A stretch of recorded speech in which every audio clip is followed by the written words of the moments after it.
नमस्कार दोस्तों, कैसे हैं आप लोग। 5 अप्रैल 2022 के daily the Hindu editorial discussion में आपका स्वागत है। देखते हैं आज कौन कौन से इंपॉर्टेंट आर्टिकल्स डिस्कस करने वाले हैं। माइग्रेंट सपोर्ट को लेके रिसेंटली यहाँ पे क्या पॉलिसी इनिशिएटिव्स लिए गए हैं सरकार के द्वारा। जब कोरोना का लॉकडाउन लगा था उसके बाद एक बड़ी माइग्रेंट क्राइसिस इंडिया के अंदर आई थी, उसके बारे में पूरी दुनिया ने देखा। उसके बाद से बहुत सारे स्टेप्स यहाँ पे लिए गए, लेकिन एक कोई कॉम्प्रिहेंसिव पॉलिसी सेट नहीं बना माइग्रेंट सपोर्ट को लेके। तो अभी के लिए माइग्रेशन के रिस्पेक्ट में क्या सरकारी पॉलिसीज हैं, स्टेट की गवर्नमेंट और केंद्र की सरकार इस इश्यू को किस प्रकार से देखती है, स्कैटर्ड एक्सपेरिमेंटेशन के बीच में स्ट्रेटेजिक पॉलिसी गाइडलाइंस क्यों नहीं हो पा रहा है, इंटर स्टेट कोऑर्डिनेशन क्यों नहीं हो पा रहा है, इसके बारे में एक दो व्यू पॉइंट दिए हुए हैं। इन व्यू पॉइंट्स को यहाँ पे देखेंगे। फिर रिसेंटली पार्लियामेंट्री प्रोसीजर्स को इमरान खान ने यहाँ पे बिट्रे किया है, इसके बारे में दो आर्टिकल्स है। एक तो ये आर्टिकल छपा है आज, दूसरा tampering with the constitution in Pakistan के अंदर इमरान खान के इस स्टेप को बहुत सारे लोगों ने मास्टर स्ट्रोक बनाया। मैंने खुद एक वीडियो बनाई थी जहां पे मैंने इमरान खान के स्टेप को मास्टर स्ट्रोक बताया था। अब ओवरऑल अकबर जैदी साहब यहां पे बोल रहे हैं कि जो कुछ भी इमरान खान ने किया वो अनकॉन्स्टिट्यूशनल है, किसी भी प्रकार से सही नहीं है। बट बात यह है कि जो पाकिस्तान की डेमोक्रेसी है वो कब से रियल डेमोक्रेसी हो गई। ये सबको पता है कि वहां पे इलेक्टेड गवर्नमेंट से ज्यादा आर्मी की चलती है, आईएसआई का बहुत इंटरफेरेंसेस गवर्नमेंट की फंक्शनिंग में।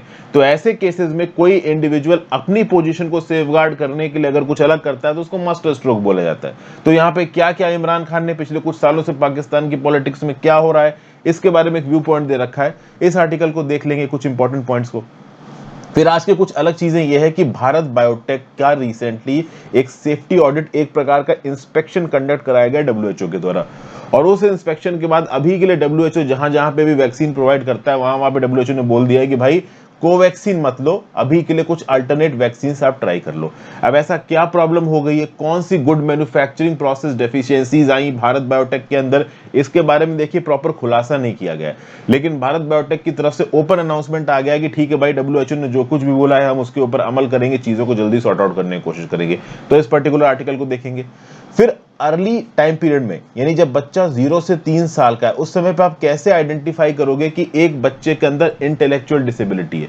एक बच्चा पैदा होता है, अगर उसके अंदर फिजिकल डिसेबिलिटी है तो वो बिल्कुल सामने सामने पता चल जाती है, लेकिन अगर उसके अंदर इंटेलेक्चुअल डिसेबिलिटी है तो उसको अगर आप जल्दी पता कर लेते हो और उसके रिस्पेक्ट में अर्ली एक्शन ले लेते हो तो बच्चे की इंटेलेक्चुअल डिसेबिलिटी, जिसको कभी कभी आप ऑटिज्म भी बोलते हैं, उसको बहुत हद तक कम किया जा सकता है। इसके रिस्पेक्ट में एक आर्टिकल, अच्छा आर्टिकल है, यूनिक आर्टिकल है, अलग आर्टिकल है, इसको डिस्कस करेंगे। और तेलंगाना के अंदर एक प्रकार की ट्विटर गवर्नेंस चल रही है, मतलब जो भी ओवरऑल सिटीजन है वो अपने इश्यूज को ट्विटर अकाउंट्स पे ट्वीट कर सकते हैं और उसके बाद जो मिनिस्टर हैं आपके केटी रामाराव तेलंगाना के, वो कंसर्न ऑफिशियल्स को बोलेंगे कि आपको प्रॉब्लम को सॉर्ट आउट किया जाए। लेकिन इस प्रकार की ट्विटर गवर्नेंस इफेक्टिव नहीं है। वैसे मैं ये बता दूं कि इस प्रकार की ट्विटर गवर्नेंस आज की डेट में ऑलमोस्ट हर जगह पे चल रही है। अगर किसी भी बिजनेसमैन को, किसी भी इंडिविजुअल को, किसी भी फॉरेन में फंसे हुए इंसान को कोई प्रॉब्लम होती है तो वो government of India, ministry of external affairs, ministry of finance, NITI Aayog, इन सबको ट्वीट करके, इन सबको टैग करके ट्वीट डाल देता है। तो ट्वीट के थ्रू ओवरऑल सरकारी मदद मांगना और सरकार का ट्वीट के थ्रू लोगों की मदद करना, ये आज की डेट में एक ट्रेंड बन चुका है। तो इस रिस्पेक्ट में इस आर्टिकल को डिस्कस करेंगे। तो आगे बढ़ने से पहले वीडियो पे लाइक का बटन, दोस्तों चैनल को अब तक आपने शेयर और सब्सक्राइब नहीं किया कर लीजिए, इंस्टाग्राम पे फॉलो कर लीजिए, टेलीग्राम ग्रुप ज्वाइन कर लीजिए। दोनों ही चीजों को नीचे डिस्क्रिप्शन बॉक्स में दिया हुआ है। If possible friends, click the join button to help. चलिए शुरुआत करते हैं। सबसे पहले a pause to reflect, the government Bharat Biotech should strive for better communication of vaccine safety. तो यहाँ पे हुआ क्या है भाई, डब्ल्यूएचओ ने डिसीजन लिया कि अभी के लिए जो भी सप्लाई लाइंस में डब्ल्यूएचओ कोवैक्सीन खरीद के सप्लाई कर रही थी उसको अभी के लिए डब्ल्यूएचओ ने होल्ड पे डाल दिया है। एक इंस्पेक्शन कंडक्ट किया डब्ल्यूएचओ ने 14 मार्च से 22 मार्च के बीच में भारत बायोटेक की फैक्ट्री में, और वहां पे कुछ डेफिशिएंसीज पाई गई। ओके, कुछ ऐसा बोला गया कि भाई वैक्सीन को प्रोड्यूस करने में कुछ ना कुछ यहाँ पे प्रॉब्लम हो रही है। अब ये जो भारत बायोटेक है, जो कि मेकर्स है कोवैक्सीन के, इन्होंने बोला कि भाई जो भी डेफिशिएंसीज पाई गई हैं, जो भी गुड मैन्युफैक्चरिंग प्रोसेस डेफिशिएंसीज पाई गई हैं, हम चीजों को ठीक तरीके से नहीं कर रहे हैं, उसके लिए हम एक करेक्टिव और प्रिवेंटिव एक्शन लेंगे। और जब सब कुछ ठीक हो जाएगा तो हम अपनी रिपोर्ट, अपना एक्शन प्लान डीसीजीआई यानी drug controller general of India को सबमिट करेंगे। प्रॉब्लम यहां पे यह है कि ओवरऑल क्या गुड मैन्युफैक्चरिंग प्रैक्टिसेस में डेफिशिएंसी है, ये पब्लिक नहीं किया गया है। वैसे देखा जाए तो यहां पे डब्ल्यूएचओ ने साफ साफ बोला है कि जो लोग भी कोवैक्सीन की दवाई ले रहे हैं, कोवैक्सीन सेफ है, इफेक्टिव है, इसमें कोई भी प्रॉब्लम नहीं है। बट इसके मैन्युफैक्चरिंग प्लांट में ऐसी क्या प्रॉब्लम हो गई, ऐसी कौन सी सेफ्टी डिफिकल्टीज आ गई, इसके बारे में ओपन में पब्लिक में किसी को कुछ भी नहीं बताया गया है। कौन सा सोफिस्टिकेटेड इक्विपमेंट भारत बायोटेक के पास नहीं है। भारत बायोटेक ने बोला है कि भाई देखिए, कोविड-19 के पैंडेमिक के चलते हमारे पास कुछ इक्विपमेंट्स नहीं थे। तो वो कौन से इक्विपमेंट्स नहीं थे, उन इक्विपमेंट्स के ना होने से कितना नुकसान हो सकता है सेफ्टी को, इन सब चीजों की इंफॉर्मेशन को यहाँ पे ओपन नहीं किया गया। और ये अपने आप में एक बड़ा इशू है, क्योंकि भारत बायोटेक कोवैक्सीन बनाता है और कोवैक्सीन बहुत सारे लोगों को एडमिनिस्टर की गई है कोरोना से बचने के लिए। इनफैक्ट ये जो जुगलबंदी है भारत बायोटेक और डब्ल्यूएचओ की, ये काफी पुरानी है। कि जो हैदराबाद बेस्ड कंपनी है ना भारत बायोटेक, इसको कोवैक्सीन को इंटरनेशनली अप्रूव करवाने के लिए काफी जद्दोजहद करनी पड़ी। 9 बार इंफॉर्मेशन मांगी डब्ल्यूएचओ ने कोवैक्सीन के रिस्पेक्ट में भारत बायोटेक से, तब जाके इसको अप्रूवल दिया गया। और इनफैक्ट बीच में एक ओवरऑल केस चला था जहां पे जो ब्राजील का हेल्थ रेगुलेटर है अनवीसा, इसने बोला कि चलो भाई ठीक है, हम ये भारत बायोटेक की कोवैक्सीन वैक्सीन खरीदेंगे। ठीक है ना। प्लान ये था कुछ इनिशियली कि ब्राजील को 20 मिलियन डोजेस, 2 करोड़ कोवैक्सीन की जो डोजेस है वो भारत बायोटेक बेचेगा। लेकिन इस रिस्पेक्ट में बहुत सारी हेल्थ इंफॉर्मेशन एनवीसा ने मांगी। फाइनली जो एग्रीमेंट था वो टर्मिनेट हो गया। अब एक्चुअली में ऐसी कौन सी कंसर्न की वजह से एग्रीमेंट टर्मिनेट हुआ, क्यों ब्राजीलियन हेल्थ बॉडी अनवीसा ने कोवैक्सीन को नहीं खरीदा इंडिया से, भारत बायोटेक से, इसके रीजंस आज तक नहीं पता है। डब्ल्यूएचओ ने यहाँ पे ओवरऑल ये जो डेफिशिएंसीज पॉइंट आउट की हैं, भारत बायोटेक के प्लांट में क्या डेफिशिएंसीज हैं, ये अभी के लिए हमको नहीं पता है। तो बात ये कि इंडिया एक बहुत बड़ा वैक्सीन मैन्युफैक्चरर है। अब इंडिया को ओवरऑल अगर अपनी इंटरनेशनल क्रेडिबिलिटी को बचा के रखना है फार्मास्यूटिकल फील्ड में, तो इस प्रकार की डेफिशिएंसीज को ओपनली लोगों को बताना पड़ेगा। क्योंकि क्या है ना कि जब कोरोना फैलना शुरू हुआ था तो 2 चीजों के ऊपर ध्यान दिया, एक तो सेफ्टी के ऊपर, स्पीड के ऊपर। स्पीड के ऊपर थोड़ा ज्यादा ध्यान था क्योंकि लोग तेजी से मर रहे थे, कोरोना बहुत तेजी से लोगों को कॉन्ट्रैक्ट कर रहा था, एक डिमांड बहुत बड़ी थी। प्राइवेट फार्मास्यूटिकल कंपनीज को लग रहा था कि इमरजेंसी बेसिस पे वैक्सीन बेची तो भर के पैसा कमाया जा सकता है, और इसके चलते कुछ गलतियां भी हुई हैं। लेकिन अब वो हिसाब नहीं है, अब वो समय नहीं है। यहाँ पे प्रॉपर तरीके से अलग से फार्मास्यूटिकल कंपनीज ने जो भी गलतियां की हैं, जो भी ओवरऑल उनकी गुड मैन्युफैक्चरिंग फैसिलिटीज में कमियां आई हैं, इसको ट्रांसपेरेंट तरीके से बताना चाहिए पूरे देश को, लोगों को, ताकि इन कंपनीज की ट्रांसपेरेंसी बढ़ सके, इनके एफिशिएंसी रिजल्ट्स पब्लिक डोमेन में आ सके, इनकी वैक्सीन्स के ऊपर लोगों का भरोसा बढ़ सके। ये इस आर्टिकल में बताया गया। फिर नेक्स्ट आर्टिकल है children on the autism spectrum who have been part of early intervention programmes have shown greater progress. तो यहाँ पे जो रेमा मेमन जी हैं, ये ओवरऑल एग्जाम्पल बता रही हैं समीरन नाम की एक बच्ची का। ये फाउंडर डायरेक्टर है रेनबो ब्रिज ऑर्गेनाइजेशन की। तो समीरन के बारे में बोल रही हैं कि ये 2 साल की हैं, ठीक है ना, लेकिन कभी कभी रेस्टलेस हो जाती थी, कभी कभी ये पंखे की तरफ रेस्टलेस तरीके से देखने लगती थी। इनकी माँ इनका नाम पुकारती थी समीरन का, तो ये रिस्पॉन्ड नहीं करती थी। ओवरऑल पंखा चल रहा है तो उसको देखती रहेगी समीरन, जब पंखे को स्विच ऑफ कर दो तो डिस्टर्ब हो जाएगी। तो समीरन की माँ थोड़ी चिंतित हुई, उसने अपने हस्बैंड से बोला, तो हस्बैंड ने बोला कि अरे कोई बात नहीं, टेंशन मत लो। लेकिन समीरन की माँ ने बोला कि मैं समीरन का असेसमेंट करवाऊंगी, और डायग्नोसिस के बाद पता चला कि ये इनिशियल साइंस है ऑटिज्म के। तो समीरन की यहाँ पे स्पीच और ऑक्यूपेशनल थेरेपी शुरू हुई, सपोर्टिव एजुकेशन उसको मिला, और ओवरऑल समीरन की जो कॉग्निटिव एस्पेक्ट्स है उसमें बहुत इंप्रूवमेंट देखने को मिला। आज समीरन 7 साल की है और ऑटिस्टिक फीचर्स समीरन के अंदर बहुत हद तक कम हो चुके हैं। आपको पता होना चाहिए जो ऑटिज्म से रिलेटेड बच्चे होते हैं, जो सफर कर रहे होते हैं बच्चे, उनके लिए स्पेसिफिक स्कूल्स होते हैं। लेकिन समीरन एक ऑटिस्टिक स्कूल में नहीं पढ़ती है, वो एक मेन स्ट्रीम स्कूल में पढ़ती है। No doubt mainstream school में बाकी बच्चों के साथ इंगेज करने में समीरन को थोड़ी प्रॉब्लम आती है, बट बहरहाल उसकी जो भी प्रॉब्लम्स थी वो काफी हद तक सॉर्ट आउट हुई। क्यों सॉर्ट आउट हुई? क्योंकि अर्ली इंटरवेंशन मिला। समीरन की मां ने उसकी प्रॉब्लम को बहुत शुरू में समझा और उसका प्रॉब्लम्स का सॉल्यूशन ढूंढने की कोशिश की। तो इस एग्जाम्पल के तौर पे ऑथर यहां पे क्या बताना चाहती है? ऑथर ये बताना चाहती है कि अगर आप अर्ली आइडेंटिफिकेशन कर लेते हो इस प्रकार की ऑटिज्म से रिलेटेड प्रॉब्लम का, तो मल्टी प्रोंग थेरेपेटिक अप्रोचेस के थ्रू 0 से लेके 3 साल के अंदर के जो बच्चे हैं उनमें अर्ली इंटरवेंशन करके आप उनकी कॉग्निटिव डिसेबिलिटीज को काफी हद तक ठीक कर सकते हो। देखिए, जब इंटेलेक्चुअल डिसेबिलिटी की बात आती है एक बच्चे के अंदर, तो जो सबसे बड़ा कारण है इंटेलेक्चुअल डिसेबिलिटी का इस बच्चे के अंदर, वो है ऑटिज्म स्पेक्ट्रम डिसऑर्डर। ऑटिज्म एक ऐसी कंडीशन है जहां पे ब्रेन का डेवलपमेंट बहुत हद तक रुक जाता है। एक पर्टिकुलर इंडिविजुअल अपना सोशल इंटरेक्शन कैसे करता है, अपना कम्युनिकेशन कैसे करता है, वो रेपिटेटिव पैटर्न्स ऑफ बिहेवियर को फॉलो करता है। ये सब चीजें कहीं ना कहीं कॉग्निटिव फंक्शंस अफेक्ट होते हैं इंडिविजुअल के, और इन कॉग्निटिव फंक्शंस को अगर आप शुरू में आइडेंटिफाई करो, ऑटिज्म स्पेक्ट्रम डिसऑर्डर को शुरू में आइडेंटिफाई करो, तो उसके सिम्टम्स और उसकी सीवियरिटी के हिसाब से अर्ली इंटरवेंशन प्रोग्राम के थ्रू एक बच्चे के कॉग्निटिव डिफेक्ट्स को थोड़ा बहुत हटाया जा सकता है, उसकी सोच को, उसकी इंटेलेक्चुअल एबिलिटी को बहुत हद तक हटाया जा सकता है। अब यहां पे जरूरी यह है कि जो पेरेंट है उसको इनिशियली इस बात को आइडेंटिफाई करना पड़ेगा। जैसे फॉर एग्जाम्पल, एक बच्चा अपने माँ बाप की तरफ देख के मुस्कुरा नहीं रहा है, अगर माँ बाप उस बच्चे को देख के मुस्कुरा रहे हैं तो बच्चा नहीं मुस्कुरा रहा है, बच्चा आई कांटेक्ट अवॉइड कर रहा है, बच्चा गेस्चर्स का, किसी भी प्रकार के हाथ का प्रयोग नहीं इस्तेमाल करता, ना ही वो एक्शंस को इमिटेट करता है। जब बच्चे का नाम लेके पेरेंट बुला रहे हो तो बच्चा उनकी तरफ देखता नहीं है, बच्चा दूसरों के साथ बच्चे में खेलने में इंटरेस्टेड नहीं है, बच्चे के पास टॉयज हैं बट टॉयज से खेलने की बजाय वो उनको लाइन अप कर रहा है, इधर उधर छोड़ दे रहा है, ठीक है ना। बच्चा अपने किसी भी इंटरेस्ट को पेरेंट्स के साथ डिस्कस नहीं कर रहा है, पेरेंट्स अगर किसी चीज की तरफ ध्यान लेके जा रहे हैं तो बच्चा वहां पे ध्यान नहीं कर रहा है, बच्चा हमेशा मूविंग ऑब्जेक्ट्स को देख रहा है, लंबे समय तक मूविंग ऑब्जेक्ट्स को देखता रहता है और एकदम से वो मूविंग ऑब्जेक्ट मूव करना बंद कर दे तो बच्चा डिस्टर्ब हो जाता है, जैसे कि मूविंग फैन को अगर आप बंद कर दो। बच्चा स्टिकी चीजों से नफरत करता है, लेकिन एकदम से पानी आए तो उसके साथ खेलने लगेगा, अपने ऊपर पोर करने लगेगा। बच्चा कुछ प्रकार की खाने को पसंद नहीं करता, मतलब कि वो राइस को टच करना पसंद नहीं करता, बहुत लंबा समय लगता है बच्चे को अपना खाना खाने में, ठीक है ना। तो इस प्रकार की चीजें अगर आपको सामने होती नजर आ रही हैं तो हो सकता है कि आपके बच्चे के अंदर एक इंटेलेक्चुअल डिसेबिलिटी हो, और इसके लिए अगर आप अर्ली फेजेस में ओवरऑल बच्चे का ट्रीटमेंट करा देते हो तो काफी हद तक इन कॉग्निटिव और इंटेलेक्चुअल डिसेबिलिटी को दूर किया जा सकता है। अब इंटेलेक्चुअल डिसेबिलिटी को दूर करने के लिए सबसे पहले आपको इग्नोरेंस से लड़ना पड़ेगा। होता यह है कि तीन बड़े चैलेंजेस हैं इस पर्टिकुलर इनिशियल फेजेस में कॉग्निटिव डिसेबिलिटी को आइडेंटिफाई करने की। पहली बात तो है पेरेंटल इग्नोरेंस। कई बार माँ बाप ध्यान नहीं देते, जैसे 2-3 साल का बच्चा हो गया, ओवरऑल अगर उसमें कुछ डेफिशिएंसीज नजर आ रही तो माँ बाप को क्या लगेगा, अरे अभी तो छोटा है, थोड़ा बड़ा होगा तो ठीक हो जाएगा, ठीक है ना।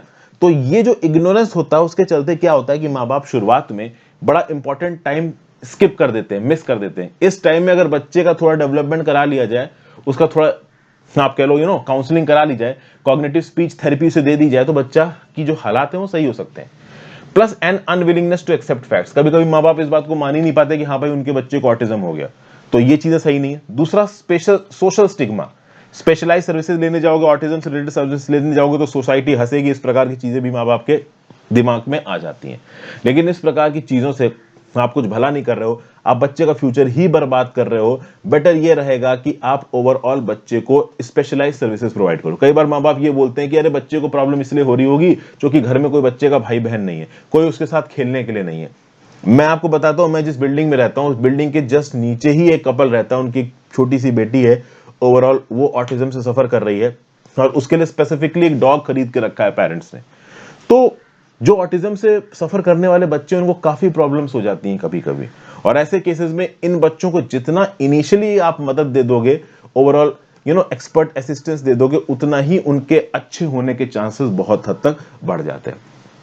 अब 18 महीने के ऐसे बच्चे के ये जो ओवरऑल डायग्नोसिस है ऑटिज्म से रिलेटेड, इंटेलेक्चुअल डिसेबिलिटी से रिलेटेड, वो एक विजिलेंट प्रैक्टिशनर कर सकता है। इस केस में क्या है कि एक टीम कंप्राइज की जाती है जिसमें एक ऑक्यूपेशनल थेरेपिस्ट होता है, एक स्पेशल एजुकेटर होता है, एक स्पीच थेरेपिस्ट होता है, एक फिजियोथेरेपिस्ट होता है। ये सब मिलके बैठते हैं, बच्चे के साथ कम्युनिकेशन करते हैं और ओवरऑल कम्युनिकेशन के साथ बच्चे की डायग्नोसिस करते हैं और उसके बाद एक थेरेपी रिकमेंड करते हैं, जिसके बेसिस पे एक बच्चे को स्पेशल एजुकेशन दी जाएगी दिन में 102 घंटे, जिससे ओवरऑल उसके कॉग्निटिव एस्पेक्ट्स डेवलप होंगे, वो ओवरऑल और अपने सोसाइटी और अपने एनवायरनमेंट के साथ एंगेज करेगा।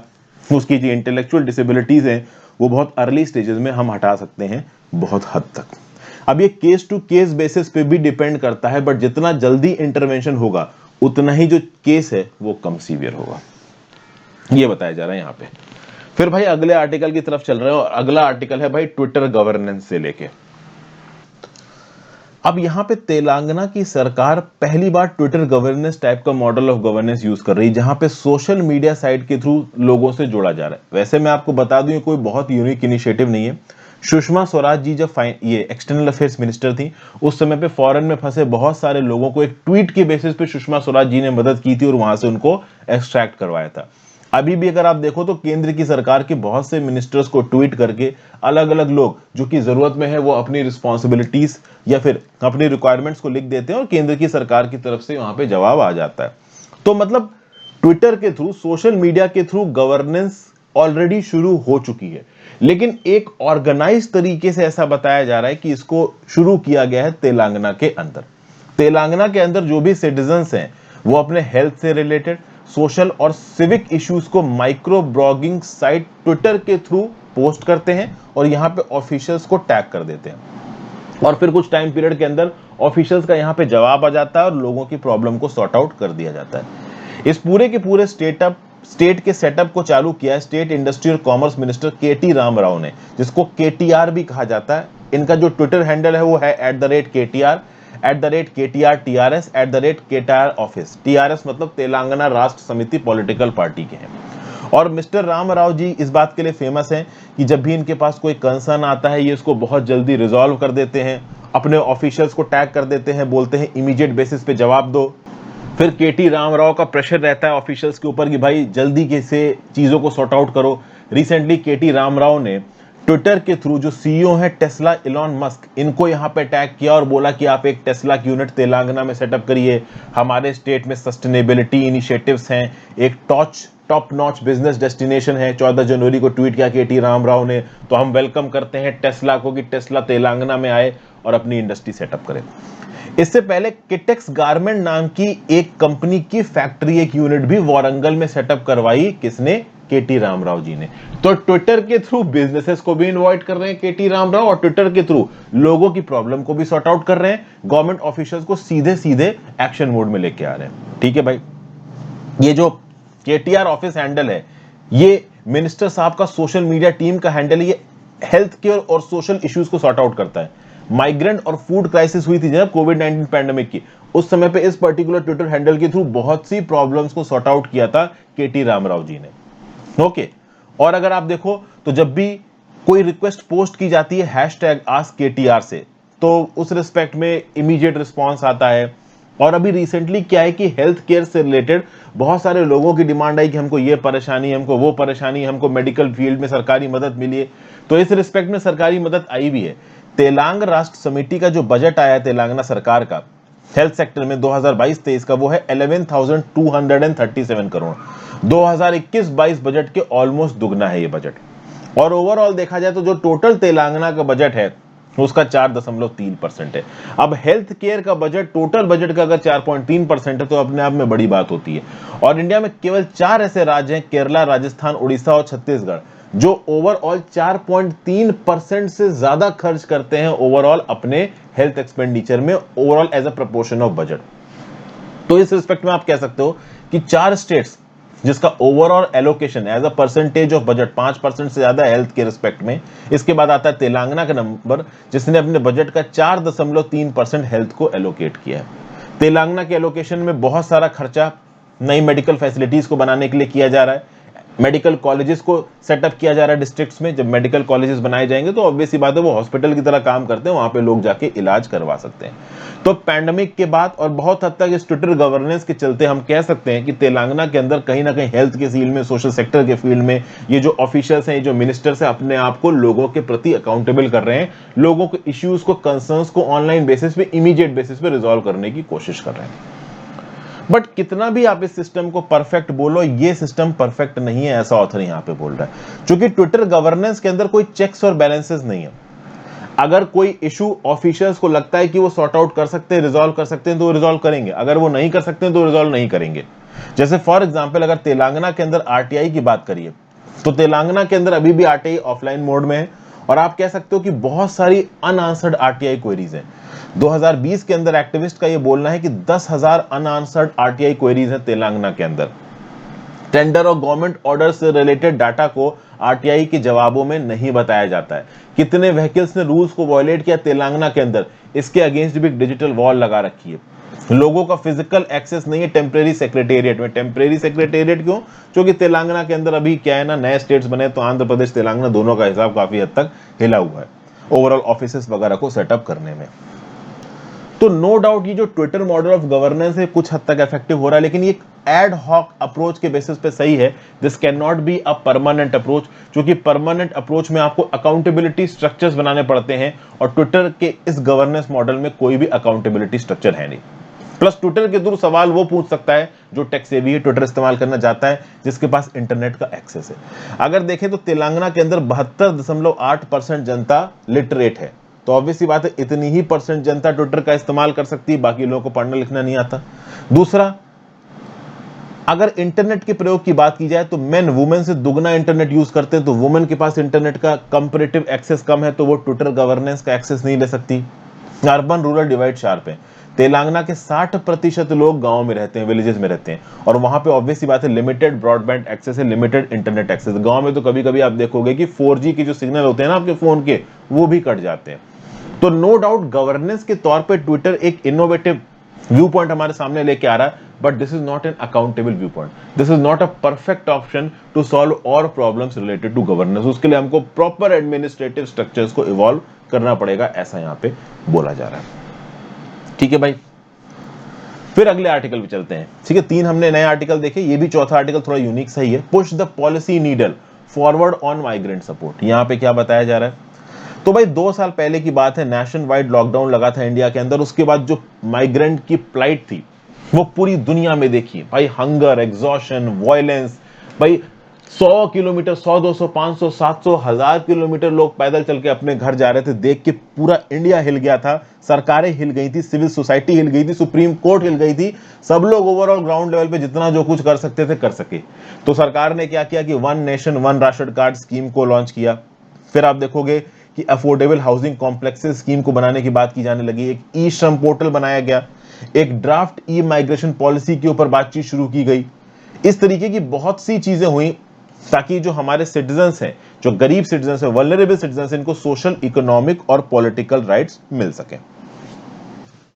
अब क्या है भाई, 2 साल बीत चुके हैं, माइग्रेंट डिस्ट्रेस अब हमारे टेलीविजन पे नहीं आ रही। उस समय पे तो टेलीविजन में काफी दिखाया जा रहा था कि कैसे माइग्रेंट्स एक जगह से पैदल चलना शुरू हुए, दूसरी जगहों पे गए। बहुत सारे सरकार ने माइग्रेंट्स के लिए फेवर में प्लान भी चलाए, केवल केंद्र की सरकार नहीं, राज्य की सरकारों से भी जितना हो सका उन्होंने यहां पे किया।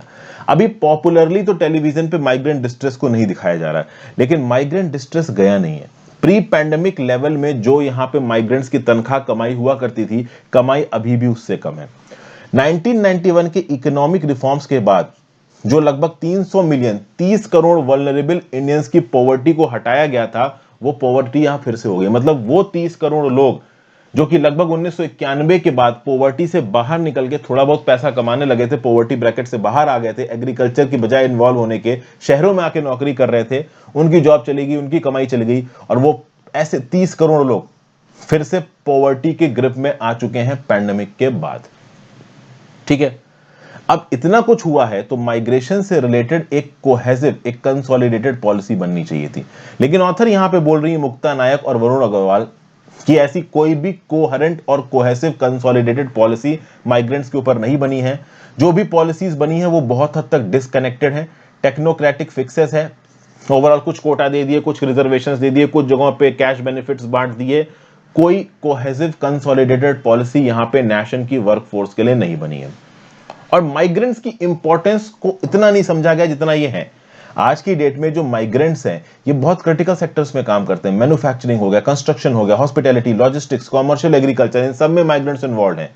तो पॉलिसी में ओवरऑल आप इन माइग्रेंट्स को इंपॉर्टेंस नहीं दे रहे हो, अपने आप में बहुत बड़ी बात है। अब ये इंपॉर्टेंस क्यों नहीं मिल पा रही, इसके लिए हमको पॉलिटिसाइजेशन समझना पड़ेगा। पहली बात तो वो स्टेट्स जहां पे ये माइग्रेंट्स जाते हैं, फॉर एग्जाम्पल महाराष्ट्र हो गया, फॉर एग्जाम्पल दिल्ली हो गया, फॉर एग्जाम्पल तमिलनाडु हो गया, ये अर्बनाइज स्टेट्स हैं। यहाँ पे इंफ्रास्ट्रक्चर में, बिजनेस में, लॉजिस्टिक्स में बहुत कुछ होता है। तो जो माइग्रेंट्स गांव में रहते हैं, उत्तर प्रदेश के बीहड़ इलाकों में रहते हैं, बिहार के बीहड़ इलाकों में रहते हैं, उनको लगता है, झारखंड, छत्तीसगढ़ के बीहड़ इलाकों में लगते हैं, उनको लगता है कि भाई इन अर्बनाइज्ड स्टेट्स के शहरों में चलो, वहां कुछ ना कुछ काम तो मिल ही जाएगा। लेकिन जब मान लो एक यूपी का लेबर तमिलनाडु के चेन्नई में पहुंचा, तो वहां पे चेन्नई में वो वोट तो डाल नहीं सकता। तो जो तमिलनाडु के रूलिंग पॉलिटिकल एलाइट्स हैं वो उस पर्टिकुलर माइग्रेंट लेबर के बारे में ज्यादा नहीं सोचेंगे। ये बात तो वहां के पॉलिटिकल एलिट्स को भी पता है तमिलनाडु के, कि भाई ये जो माइग्रेंट लेबर बाहर से आ रहे हैं, ये कंस्ट्रक्शन में मदद कर रहे हैं, इकोनॉमी में फ्यूल की तरह काम कर रहे हैं, तो ये हमारे लिए जरूरी है। लेकिन at the same point of time जो तमिलनाडु के लोकल नेटिव्स हैं वो बोलेंगे कि ये जो बाहर के माइग्रेंट्स हैं ये आके हमारी नौकरियां छीन रहे हैं। तो एक इनकम्बेंट, एक अर्बनाइज्ड स्टेट्स की इनकम्बेंट गवर्नमेंट के सामने एक आप कह सकते हो कॉन्ट्रेरी सिचुएशन आ जाती है, जहां पे एक तरफ तो माइग्रेशन के थ्रू उनकी इकोनॉमी को पुश मिलता है, दूसरी तरफ उनके स्टेट के लोग बोल रहे होते हैं कि बाहर के माइग्रेंट्स आके हमारी अपॉर्चुनिटी छीन रहे हैं। तो चीजें काफी हद तक पॉलिटिसाइज हो जाती हैं और एक अर्बनाइज्ड स्टेट की सरकार, चाहे वो दिल्ली हो, चाहे वो तमिलनाडु हो, चाहे वो मुंबई हो, महाराष्ट्र हो, वो ओवरऑल अपने माइग्रेंट्स के लिए ज्यादा नहीं सोचते। दूसरा यहां पे एक होता है कि भाई वो स्टेट्स जहां से लोग बाहर जा रहे हैं, जैसे यूपी हो गया, बिहार हो गया, झारखंड हो गया, छत्तीसगढ़ हो गया, ये इतने डेवलप्ड स्टेट्स नहीं है। अब यहां के लोग क्या है, अपना स्टेट छोड़ के बाहर जा रहे हैं। अब ये माइग्रेंट्स गरीब लोग हैं, एक बार ये अपना काम छोड़ के बाहर गए काम करने के लिए, तो मोस्ट प्रॉब्ली ये वोट डालने के लिए तो वापस आने वाले हैं नहीं। ये दिन की दिहाड़ी मजदूर है, 200 300 400 500 रुपए के लिए काम कर रहे हैं, इनके पास कहां समय है कि 400 रुपए की ट्रेन टिकट खरीद के वापस आके वोट डालेंगे। तो अपने स्टेट में भी ओवरऑल ये पॉलिसी मेकर्स के लिए उतने इंपॉर्टेंट नहीं रहते, क्योंकि ये उस स्टेट में रह नहीं रहे। अगर आप अपने स्टेट के रूरल इलाके में रह रहे हो, तब कहीं ना कहीं पॉलिटिशियन आएगा, आपको वो करने की कोशिश करेगा, आपका वोट अपनी तरफ खींचने की कोशिश करेगा ही। लेकिन जब आप हो ही नहीं स्टेट में, कहीं बाहर काम कर रहे हो, तो पॉलिटिशियन को भी लगेगा कि यार ये तो बाहर है, छोड़ो इसको। फिर अगर आप देखो तो पॉलिसी डिस्कोर्स में पॉलिसी मेकर्स के सामने काफी प्रॉब्लम है। एक तो है अर्बन पुअर, दूसरा है अनऑर्गेनाइज्ड वर्कर। अर्बन पुअर मतलब गरीब इंसान, अनऑर्गेनाइज्ड वर्कर मतलब जो अनऑर्गेनाइज सेक्टर में काम कर रहा है, उसके पास ऑर्गेनाइज सेक्टर में कुछ काम करने को है नहीं। ये दो अलग अलग कैटेगरी हैं। अब एक ई श्रम पोर्टल बनाया गया, ई श्रम पोर्टल में अनऑर्गेनाइज्ड वेक्टर्स को रजिस्टर किया जा रहा है। अभी प्रॉपर तरीके से रजिस्टर किया नहीं गया है। माइग्रेंट्स को ओवरऑल टारगेट करके पूरे देश में कंसोलिडेटेड डाटाबेस बनाया जाए, ये कोशिश है। ये डाटाबेस पूरी तरीके से बनकर तैयार नहीं हुआ है। इसके ऊपर हमने पहले भी एडिटोरियल में कई बार डिस्कस किया है कि कैसे ये डाटाबेस अभी भी इनकम्प्लीट है, पूरी तरीके से कंप्लीट नहीं हुआ है। जो लोग यहाँ पे रजिस्टर हुए हैं अभी भी उनको पूरी तरीके से बेनिफिट नहीं मिल रहा है, वगैरह वगैरह। प्लस हमारे देश में एक फ्लॉड अप्रोच है। फ्लॉड अप्रोच क्या है? सबको ऐसा लगता है कि अगर आप इकोनॉमी को फॉर्मलाइज कर दोगे तो ये जो लोअर आप कह लो ब्रैकेट में, लोअर इकोनॉमिक ब्रैकेट में जो लेबर वगैरह है ना, इनको भी यहां पे मदद मिल जाएगी, इनको भी हाउसिंग मार्केट का एक्सेस मिल जाएगा, फाइनेंस मिल जाएगा। लेकिन ऐसा नहीं है। इकोनॉमी को फॉर्मलाइज करने से लोअर ब्रैकेट में जो वल्नरेबल लोग हैं वो एकदम से अपने चैलेंजेस से बाहर नहीं निकलेंगे। उनको चैलेंजेस से बाहर निकलने के लिए सरकार को लंबे समय तक मदद देनी पड़ेगी। और अभी के लिए जो डाटा कलेक्शन का अप्रोच रही है हमारी भारत सरकार की, वो कंसोलिडेटेड बेसिस पे, ऑल इंडिया बेसिस पे काम नहीं कर रही है। राज्य की सरकारें अपने अपने इलाके में डाटा कलेक्ट करती हैं और वो अपनी जनता का डाटा कलेक्ट करती हैं, तो वो जनता जो कि एक राज्य से निकल के दूसरे राज्य में जाके काम कर रही है, इसके ऊपर ज्यादा ध्यान नहीं दिया जाता। अब ध्यान देने के प्रति हम लोग अग्रसर हुए हैं, लेकिन अप्रोच को फॉर्मलाइज होने में अच्छा खासा समय लग जाएगा। हालांकि बहुत सारे स्टेट्स अब सही डायरेक्शन में जा रहे हैं, ऐसा नहीं है कि कुछ हो नहीं रहा है। जैसे फॉर एग्जांपल अगर आप देखो तो महाराष्ट्र का माइग्रेशन ट्रैकिंग सिस्टम, ये वुमेन और चिल्ड्रन पे फोकस करता है। 5 डिस्ट्रिक्ट्स में इसको इंप्लीमेंट किया गया है। छत्तीसगढ़ का स्टेट माइग्रेंट वर्कर पॉलिसी, ये अपने स्टेट में होने वाले माइग्रेंट वर्कर्स को रजिस्टर करता है, इनको ट्रैक करता है, इनके पास सोशल हेल्प को पहुंचाने की कोशिश करता है। तो इस प्रकार के बहुत से इनिशिएटिव इस स्टेट के लेवल पे लिए जा रहे हैं। ओडिशा का प्लानिंग एंड कन्वर्जेंस डिपार्टमेंट है, जो कि इंस्टीट्यूशनल मैकेनिज्म ऑफर करता है इंटर डिपार्टमेंटल कोऑर्डिनेशन के लिए। तो कुल मिला के ऐसे बहुत से मॉडल्स हमारे सामने आते नजर आ रहे हैं, जहां पे माइग्रेंट्स को सपोर्ट देने की बात की जा रही है। अभी रिसेंटली नीति आयोग की ड्राफ्ट पॉलिसी आई थी माइग्रेंट वर्कर्स के ऊपर, जो कि एक पॉजिटिव स्टेप फॉरवर्ड है in articulating policy priorities and indicating suitable institutional framework. तो कुल मिला के माइग्रेंट सपोर्टिव फ्रेमवर्क धीरे धीरे करके इंडिया में इन्वॉल्व हो रहा है। अभी भी पूरी तरीके से इवॉल्व नहीं हुआ, और उसका ऑब्वियस रीजन है भाई, करोड़ों की तादाद में आबादी है। ये आबादी कब किस जगह पे कहां मूव कर गई, ये कैसे पता करोगे?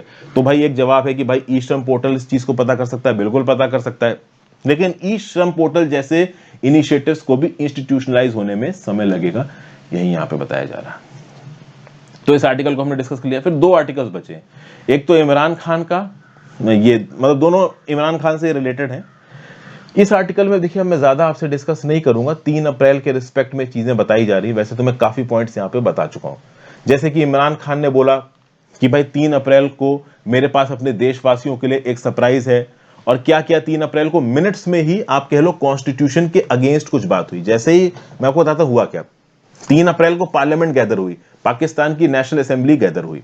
अब जो लॉ मिनिस्टर थे तहरीके इंसाफ पार्टी के, ये खड़े हुए और इन्होंने खड़े होकर बोला कि भाई पाकिस्तान की कॉन्स्टिट्यूशन के आर्टिकल 5 के हिसाब से, जिसमें लिखा है loyalty to the state and obedience to the constitution, इसमें लिखा है भाई कि अपोजिशन के नो कॉन्फिडेंस मोशन को डिसमिस किया जाना चाहिए क्योंकि ये स्टेट ऑफ पाकिस्तान के अगेंस्ट है। ऐसा खड़े होकर बोला लॉ मिनिस्टर ने। अब जैसे ही लॉ मिनिस्टर ने ये बोला, डेप्यूटी स्पीकर ने बोला कि भाई लॉ मिनिस्टर की बात बिल्कुल भी सही है, मैं इस नो कॉन्फिडेंस मोशन को एक्सेप्ट नहीं कर सकता, पार्लियामेंट के सेशन को तुरंत बंद करो। मतलब सोचिए, कुछ ही सेकंड में ये हो गया, कुछ ही मिनट्स में ये हो गया और पाकिस्तान की अपोजिशन को हवा नहीं लगी। पाकिस्तान की अपोजिशन तो तैयार होकर आई थी कि भाई नो कॉन्फिडेंस मोशन मूव होगा। अब नो कॉन्फिडेंस मोशन को मूव कराने के लिए स्पीकर का एसेंट लगेगा, स्पीकर ने एसेंट दिया नहीं। लॉ मिनिस्टर ने खड़े होकर बोला स्टेट ऑफ पाकिस्तान के against no confidence motion, speaker ने बोल दिया कि मैं नो कॉन्फिडेंस मोशन को अडॉप्ट नहीं करूंगा, सेशन को यहां खत्म कर रहा हूं। अभी जैसे ही सेशन खत्म हुआ, वैसे प्राइम मिनिस्टर साहब नेशनल टेलीविजन पे आए और उन्होंने प्रेसिडेंट साहब से गुजारिश की कि आप एक काम करो, ओवरऑल पाकिस्तान की नेशनल असेंबली को डिसॉल्व कर दो और इलेक्शंस को अनाउंस करो। तो यहां पे प्रेसिडेंट साहब ने भी यही किया, पाकिस्तान की नेशनल असेंबली को डिसॉल्व कर दिया और बोला कि 90 दिन के अंदर इलेक्शन होंगे। अब यहां पे एक बहुत बड़ी कॉन्स्टिट्यूशनल क्राइसिस है भाई। देखिए, डेमोक्रेसी में, पार्लियामेंट्री पॉलिटिक्स में एक सीधा सीधा कन्वेंशन है कि जब एक सरकार गिरती है, एक गवर्नमेंट गिरती है, एक कैबिनेट गिरती है, तो भाई जो स्पीकर है या जो प्रेसिडेंट है वो पूरी तरीके से ये कोशिश करेगा कि उसी कॉन्स्टिट्यूएंट असेंबली के थ्रू दूसरी पार्टीज को भी यहां पे मौका दिया जाए अपनी सरकार बनाने का। और अपोजिशन यहां पे तैयार होकर आई थी सरकार बनाने के लिए। शहबाज शरीफ प्राइम मिनिस्टर पद के लिए नॉमिनेट कर दिए गए थे, लेकिन इमरान खान की चाल के चलते यहां पे मौका ही नहीं दिया गया नो कॉन्फिडेंस मोशन को पास करने का। इमरान खान ने सोची समझी चाल के तहत यहां पे सरकार गिरवा दी, पाकिस्तान की नेशनल असेंबली को यहां पे डिसॉल्व करवा दिया। और बाद में वो अपोजिशन को बोल रहे हैं कि तुम तो यही चाहते थे ना कि मेरी सरकार गिर जाए, तो मेरी सरकार गिर गई, अब इलेक्शन आ रहा है। लेकिन 17 महीने का जो गवर्नेंस टाइम बचा था, जिसमें अपोजिशन कुछ एक्चुअली में ग्राउंड लेवल पे कर सकता था इमरान खान के अगेंस्ट, ये मौका ही इमरान खान ने नहीं दिया।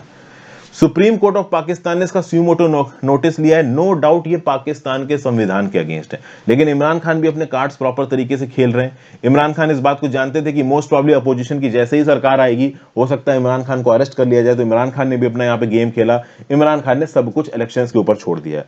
और हो सकता है कि अगर अगले इलेक्शन इमरान खान जीत गए तो ठीक है, अगर हार गए तो हो सकता है वो देश छोड़ के भाग जाए, क्योंकि पाकिस्तान के अंदर कब आपका सर कलम हो जाए आपको पता नहीं। तो ये ओवरऑल एक न्यूज, एक छोटा सा व्यू पॉइंट है जो मैंने आपके साथ डिस्कस किया। Thank you for watching friends. ज्यादा से ज्यादा लोगों से लेक्चर को शेयर करना, इंस्टाग्राम पे फॉलो कर लो, टेलीग्राम ग्रुप ज्वाइन कर लो। मैं चाहता हूं कि मैं अपने लेक्चर्स को, कहते हैं ना कि बिल्कुल कंसोलिडेटेड रखूं, आपको क्रक्स बात बताऊं, यूजफुल बात बताऊं, फालतू की बातों को कट ऑफ करके रखूं। इसलिए मैं लेक्चर्स को थोड़ा इंस्टीट्यूशनल तरीके से, थोड़ा तरीके से चीजें कंप्लीट करके ज्यादा बड़ा नहीं करता आपके लिए चीजों को। आप अपने व्यू पॉइंट नीचे कमेंट बॉक्स में देके जरूर जाना, कुछ एक्स्ट्रा इन्फॉर्मेशन तो वो लिख के जाना, हो सके तो ज्वाइन बटन दबाइए। Have a great day friends.